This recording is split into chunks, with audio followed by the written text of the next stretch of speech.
All right, ladies and gentlemen, thank you so very much for staying with me through that very brief break. As always, I appreciate it.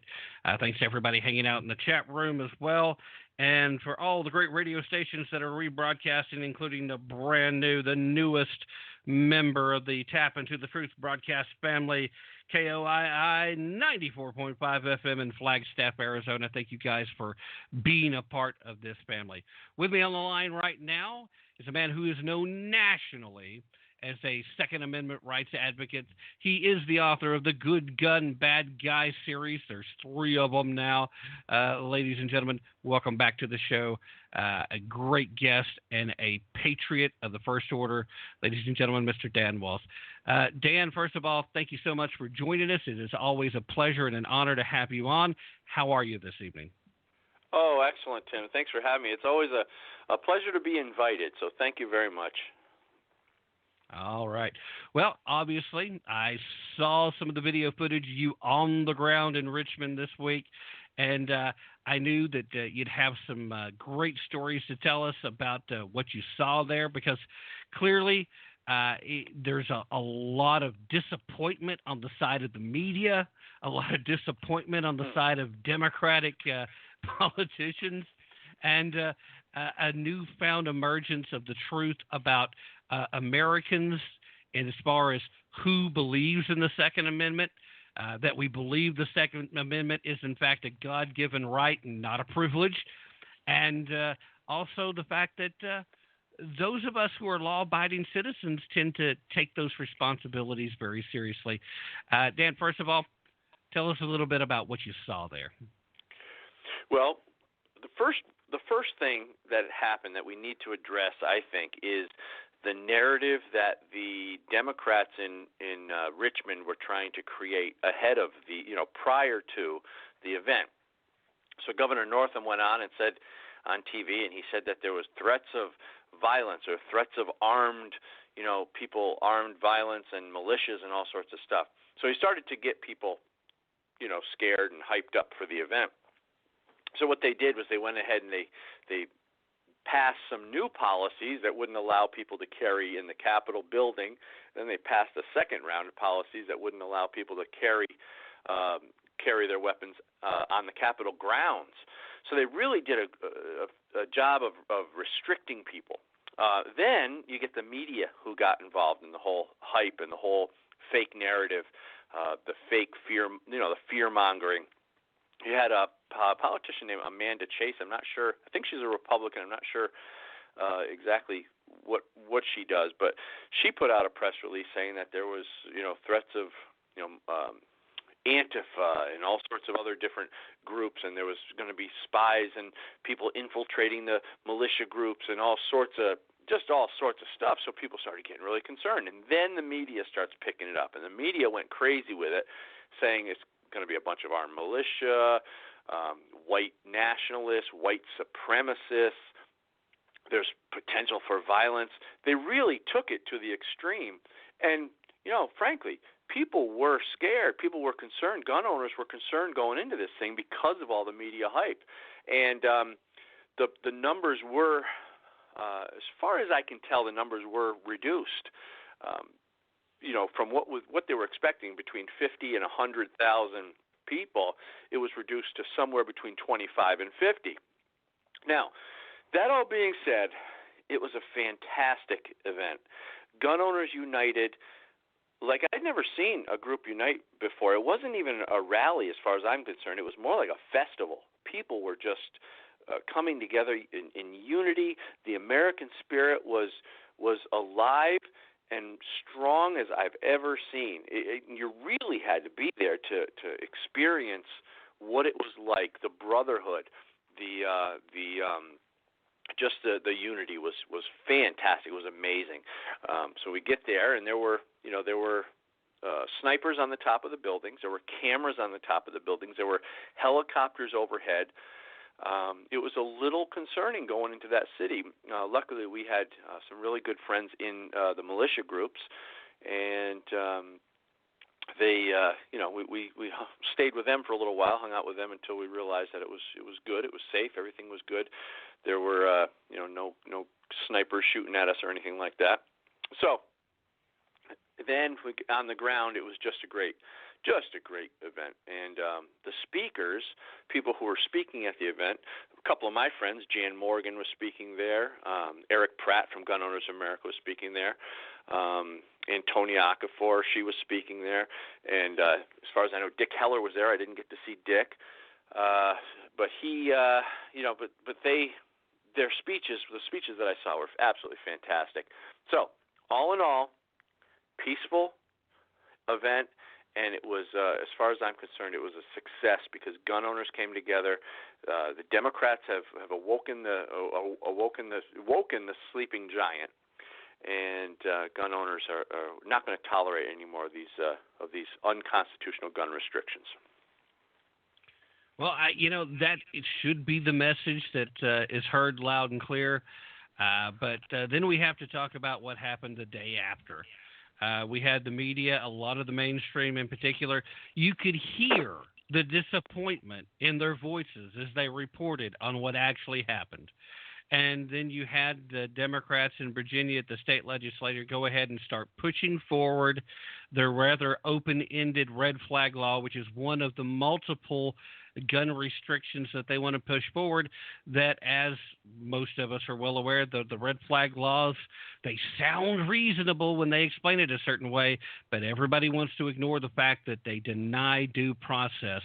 So now you go from having this great experience on the ground and seeing a lot of great Americans from a lot of different parts of the country that came there to show their support, and then we have to hear this. So tell me your feelings, what you had going on when you started seeing this coverage, and the difference between the folks who begrudgingly were telling the truth, but you could tell, and the fact that the Democrats in Virginia still seem to want to test the waters, I guess, as to how much of that was the will of the Virginian people as opposed to out-of-state interlopers, is one way I heard it put. Yeah, well, of course, it's very frustrating. And, I got to admit, as much as we have our successes, it is very frustrating. And, the idea that these people would push back on a fundamental right, the right to protect your own life, it's amazing to me that they've been so indoctrinated into this belief that they're doing a good thing. But you're right, they do, and they're continuing to push the red flag laws. These are not real Americans.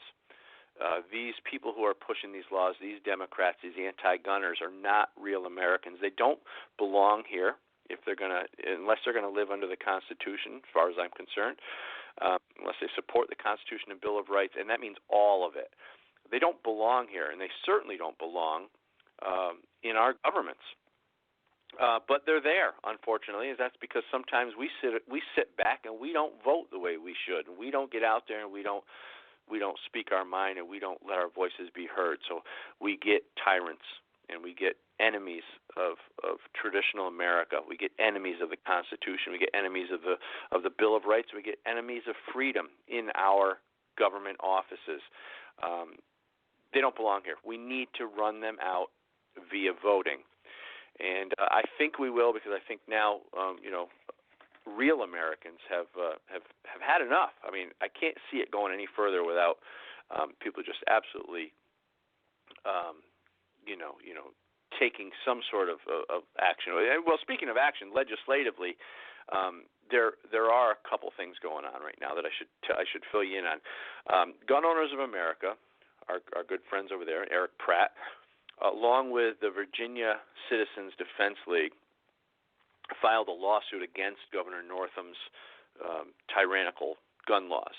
It got kicked back by the judge. He said, forget it, no. So what they're doing now is they're appealing it, and they're going to the next higher level court, which I believe is the state Supreme Court.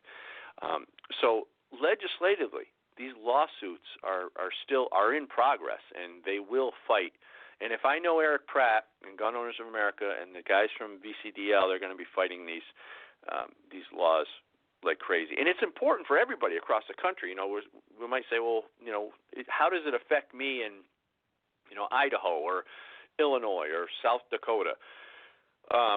what happens in Virginia, but it affects everybody because what they're trying to do, what Democrats are trying to do, is set Virginia as a precedent, and they have a business plan, a business model in place that they're trying to implement this sort of socialist Democrat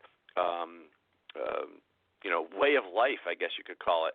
And it's all planned out. If this works, if they can make it work, they're going to start implementing it in other states. So it's very important that we support our friends in Virginia, and it's very, very important that we win these lawsuits. Yeah. So actually, at this point, though, how successful is it looking like this can be at the state level, and how likely is this let me get tongue-tied. How likely is it that it's going to be necessary to take this to federal court? Because it is the United States Constitution that is being violated here as much as anything else, so there should be standing. Do you think it can be settled at the state level? Well, I would hope so.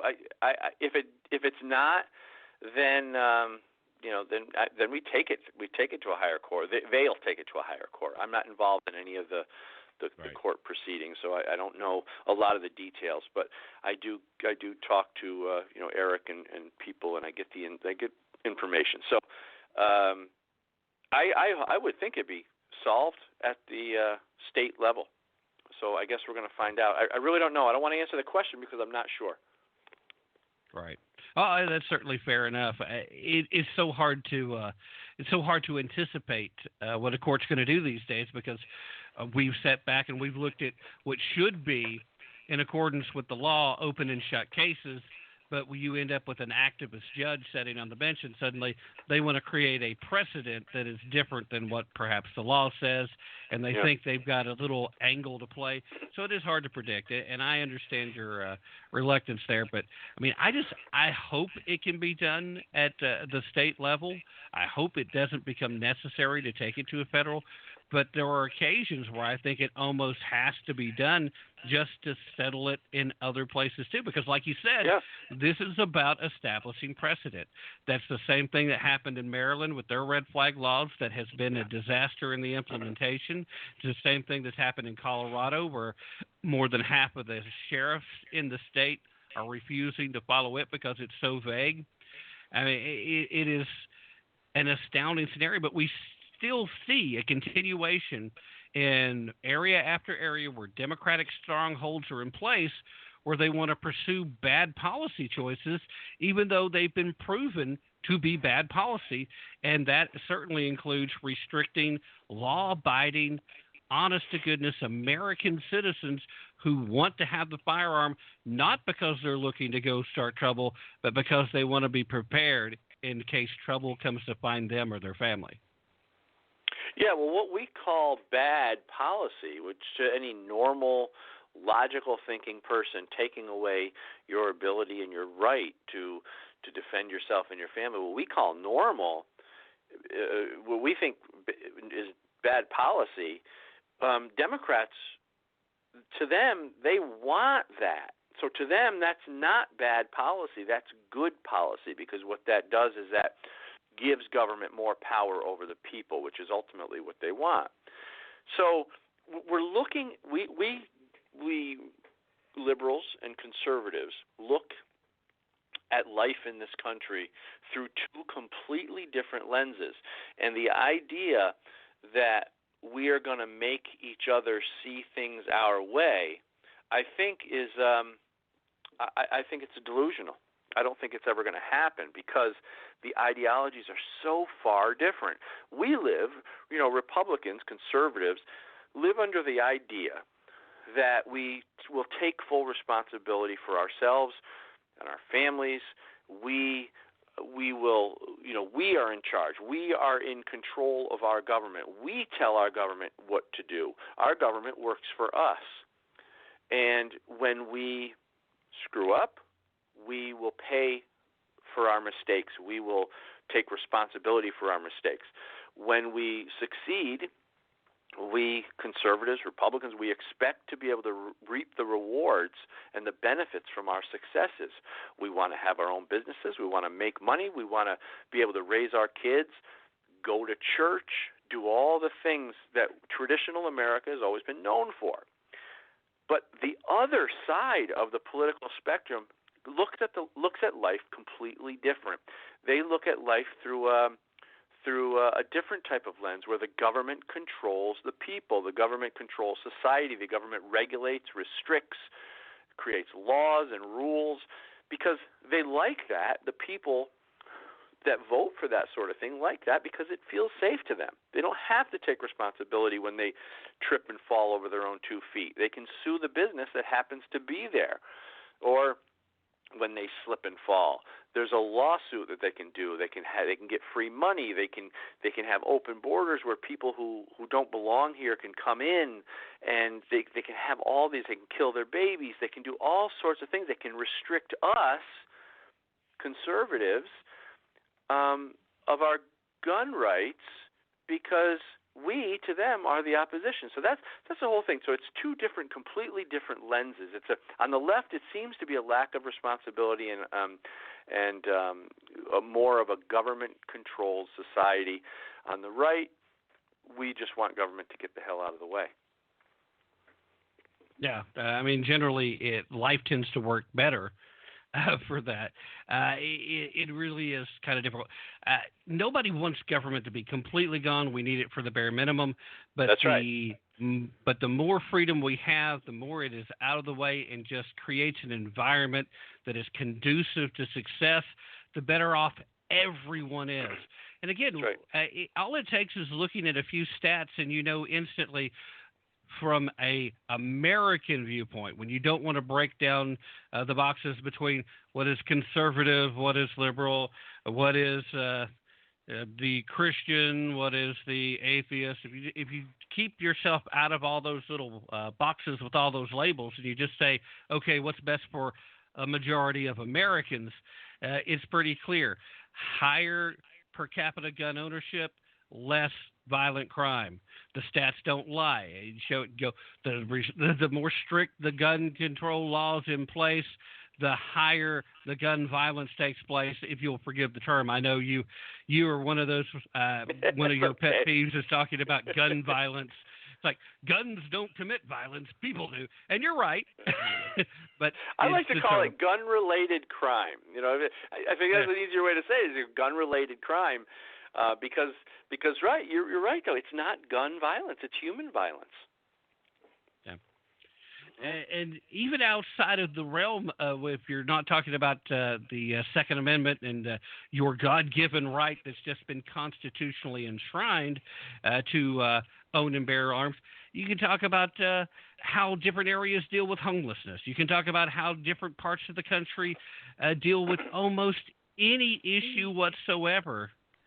And it all comes down to there are certain policies that are good for the majority of Americans, but very rarely do you see those policies in play with a certain political party because, like you pointed out, the agenda is different. And sadly, we have a major political party in this country that is perfectly content in letting our economy be yanked apart and being destroyed at the cost of millions of Americans' well-being, just so they can garner a little control. Yeah, that control, that shows you how important it is to them that they have control, and that they are willing to watch, not only watch, but try to sabotage via the media our wonderful economy. That they really just want to win that bad. It just shows you how bad the Democratic Party is for this country. At least right now. Maybe sometime in the past they were somewhat normal, but now they've been radicalized, and I don't see any good that comes from the Democrats. I just don't. I can't see any proposal, anything that they stand for that has any moral integrity. You know, when I talk about abortion a lot lately, and it's just terrible how they can just support that without recognizing the right of life of the child, how they want to disarm their fellow citizens, you know, how they want open borders, and how they create a kind of a welfare dependency to keep people dependent, under their control, and keeping them voting for them, and how they pander to all the crazy, just fringe elements of our society just to gather votes. It just doesn't make any sense to me. I don't see any good coming out of the Democrats. Yeah, I have to agree, and I wish it wasn't true. I mean, I really do. I would like to see at least some common ground somewhere. And unfortunately, I do think there are some elected Democrats that probably do feel like they agree with certain parts of the agenda that's pro-American. But if they were to express it out loud, Nancy Pelosi would be out with her her chair and her whip, and right. there's just, you're off this committee, you're off that committee. In fact, we don't even want you to show up to vote. I mean, you could run out of town on a rail just for standing up for America. Well, there used to be a time when Democrats and Republicans would fight to earn the votes of the white middle class blue collar voter. Now Democrats have not only abandoned white middle class blue collar, they've demonized them by calling them racist and bigots and Nazis and all sorts of stuff in favor of every minority, every social minority group possible, because I believe that what they're trying to do is pull together every fringe group, every minority group, and anybody who feels disenfranchised, and gather them to collectively outvote the Republicans. Yeah, they've definitely cobbled together a little group they like to call the Intersectionality Coalition. And it's doomed to failure, however, because a lot of the different groups that they've cobbled together, their natural interests don't align. It's just the Democrats have been really good at one thing, and that's painting conservatives in this country. Because obviously I use the term conservative because just because you have an R at the end of your name doesn't mean that you are one. Right. They painted the conservatives of this country as being cold and cruel and heartless, and it's easy to if you buy into that narrative, it's easy to say, well, I can get along with this group long enough to beat that guy, and they just stop listening. And then we end up with crazy things like, let's say, trying to impeach a president when there's no crimes that have been committed, that kind of thing that happens. Right. Yeah, no, exactly. And I just I wonder if it's going to end, if they're going to hit the brick wall. I really hope they do with this next election. I think they really need to get punched in the nose, because the shenanigans they've been pulling and the destructive nature of their party has really come to a head. Yeah.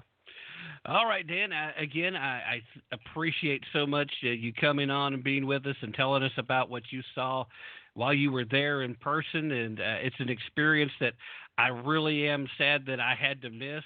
I had really kind of thought about maybe going, and stuff popped up at the day job and wouldn't allow me to go because, being here in East Tennessee, it wasn't really that far of a drive. I would have liked to have done it, would have loved the experience. So in some ways, I'm kind of jealous. But thanks for going there, and thanks for coming here and telling us about it. And please let everybody know where they can find your work, especially the Good Gun, Bad Guy series. You got 3 of those books now, and if you haven't picked up the copy of the 3rd one yet, stop wasting time, stop procrastinating, go get it, Dan, and tell them where they can find it. Oh, thanks so much, Tim. I really appreciate it. I appreciate all your support, having me on your show, and so thanks so much. People can find my books, the Good Gun, Bad Guy series, 1, 2, and 3. You can find it at goodgunbadguy.net or search Good Gun, Bad Guy on Amazon. All right. Again, thank you so much for being here. Keep up the good work, and I'm looking forward to our next opportunity to talk. I know it'll be just as informative and fun for me, hopefully fun for you too, as Absolutely. It has been tonight. Thanks so much, Tim. I look forward to it. Give me a shout anytime. All right. Thank you, sir. Thank you. Ladies and gentlemen, Mr. Dan Wos. And I do have in the show description, for those of you who have moseyed over here to the BTR platform, you can hit that, and it links to Dan's author page at Amazon. So all 3 of them show up there, or at least it should work that way. It was working earlier. So anyway, there you have it.